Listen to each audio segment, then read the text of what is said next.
हैं Nifty 25,000, bank Nifty 55,000, ये दो बड़े लेवल क्या इसके ऊपर हम बंद हो पाएंगे, ये बड़ा सवाल है। रिकवरी की उम्मीद रखें या नहीं रखें, तो फिर बैंक निफ्टी से आएगी, और बैंक निफ्टी की मजबूती पर भरोसा कितना करें ये भी बड़ी बात है, क्योंकि एक दिन ऊपर एक दिन नीचे कुछ बढ़ता है, नेक्स्ट दूसरे दिन ज़्यादा गिर जाता है, तो ये भी समस्या तो है ही है बैंक निफ्टी की, राइट।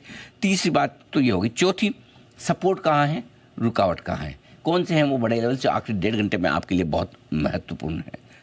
मेटल शेयरों की चमक क्या कोई और बढ़ने के आसार है, आईटी शेयरों की गिरावट कब रुकेगी, ये अगर आप जानना समझना चाहते हैं तो इसकी हम करेंगे कोशिश। तो ये है कुछ बड़े सवाल आखिरी घंटे के, जिनके जवाब लेने की कोशिश की जाए। राइट सर, तो थोड़ी थोड़ी उम्मीद तो नज़र आ रही है रिकवरी की, लेकिन उम्मीद रखें या नहीं?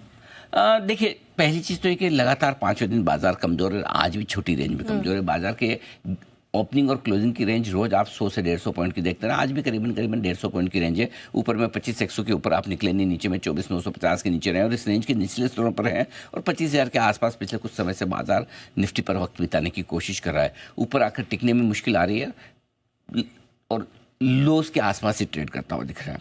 तो निफ्टी में अभी तक कहीं कोई मजबूती के संकेत है नहीं, न रिकवरी के संकेत है, मजबूती तो बहुत दूर की बात। लेकिन हाँ, बैंक निफ्टी ने एक अच्छा काम किया है, और वो कि निफ्टी जो 25,000 की इंपॉर्टेंट साइकोलॉजिकल लेवल था उसके नीचे चला गया, लेकिन बैंक निफ्टी सुबह से 55,000 के लेवल को तोड़ा नहीं है। सुबह सुबह पहली टिक पर 55,000 के आसपास का जो लो बना था, 55,050 के नीचे ज़्यादा ट्रेड किया नहीं, उसके बाद से धीमे धीमे मजबूती की कोशिश तो बैंक निफ्टी की तरफ से होती हुई दिख रही है, ये आप समझ सकते हैं। सो बैंक निफ्टी कंपेरेटिवली थोड़ा सा बेहतर है आज निफ्टी के मुकाबले में। मजबूत तो नहीं कहूँगा, ये कहूँगा कम कमज़ोर है, ये ज़्यादा ठीक वर्ड है, कम कमज़ोर वाला।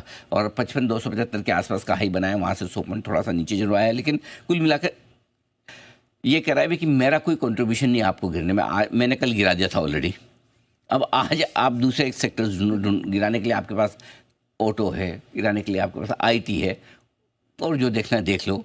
बाकी बैंक निफ्टी की तरफ से गिराने को नहीं, लेकिन इतना भी नहीं है कि मैं आपको ऊपर खींच सकूं। बैंक निफ्टी वाला मैं अपने आप को संभालूं, मैं खुद ही कमज़ोर आदमी हूँ, है ना। होता है ना, दो मरील से आदमी क्या एक दूसरे को सहारा देंगे, वैसा वाला हाल है। तो बैंक निफ्टी कह रहा है कि पहले मेरी खुद की इंटरनल स्ट्रेंथ बन जाए, मैं अपने पैरों पे खड़े हो जाऊं, बाद में कोशिश करूंगा आपके संभालूंगा। तो अभी तक बैंक निफ्टी ने इतनी रिकवरी दे के खुद के पैरों पे खड़ा है, निफ्टी को ऊपर खींच पाए ऐसी ताकत अभी तक दिख नहीं रही ना। लेकिन अच्छा है बैंक निफ्टी कम से कम कमजोर, नहीं तो और कमजोरी बढ़ जाती है, बात सही है।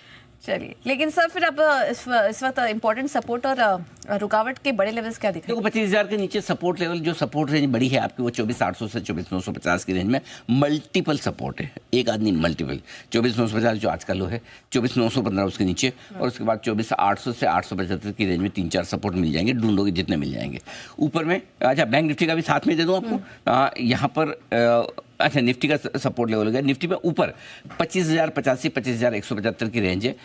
अब ये क्या है पूजा की, 25,085, 50,115 को पार करने में मुश्किल आएगी। मैंने तो 175 की रेंज दी है, क्योंकि आज सेंसेक्स की मंथली एक्सपायरी है, और देखो निफ्टी की एक्सपायरी के दिन वॉलेटिलिटी हो सकती है, तो ऐसा तो नहीं कि सेंसेक्स में नहीं हो सकती, होने में वहाँ भी हो सकती है, और हो तो हम रेंज लेके चले।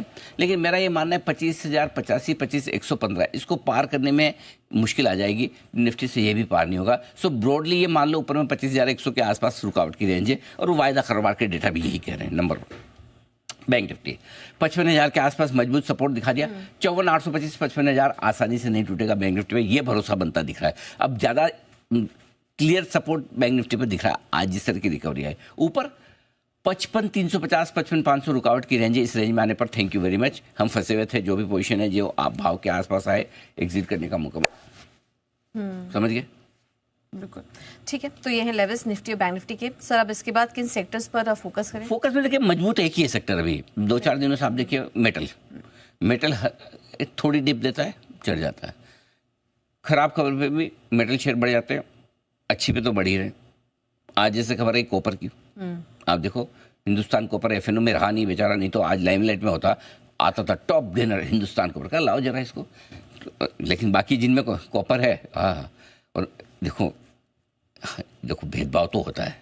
अगर ये एफएनओ में तो आज सुबह मैं भी तो स्टॉक ऑफ द डे देता था। आज हमने बहुत अच्छे से कवर किया कि क्यों मेटल स्टॉक कॉपर स्टॉक्स बढ़ सकते हैं, लेकिन वेदांता देख लीजिए, हिंदुस्तान जिंक देख लीजिए, बढ़िया तेजी बन रही है। तो हिंदुस्तान को ऊपर out of sight out of mind kind of FnO से बाहर निकलने के बाद थोड़ा ऑफ रडार तो हो ही जाते हैं शेयर। ऐसे बहुत सारे शेयर हैं जो once upon a time, for example Granules देखिए, वंस अपॉन टाइम ऐसा था इन शेयर का जिक्र ना हो किसी दिन निकलता नहीं था पूरा ट्रेडिंग सेशन। आजकल आजकल बात ही नहीं। मार्केट बड़ा बेवफा है, एकदम भूल जाता है जल्दी से, है ना। तो चलिए ये कुछ स्टॉक्स हैं जहाँ पर बढ़िया एक्शन है। डिफेंस बढ़िया चल रहा है, यहाँ पर अच्छी खरीदारी लौटती हुई दिखी आज डिफेंस शेयर में, ये एक अच्छा संकेत है। इसी की वजह से पीएसयू स्टॉक्स भी बढ़िया एक्शन में। आईटी, सबको पता है कि ट्रंप ने जो कहा उसका असर बहुत लिमिटेड है, लेकिन मूड ही नहीं किसी का खरीदने का, क्या करोगे आप। आईटी कमजोर। ठीक है, तो ये है सेक्टर स्पेसिफिक एक्शन है। चलिए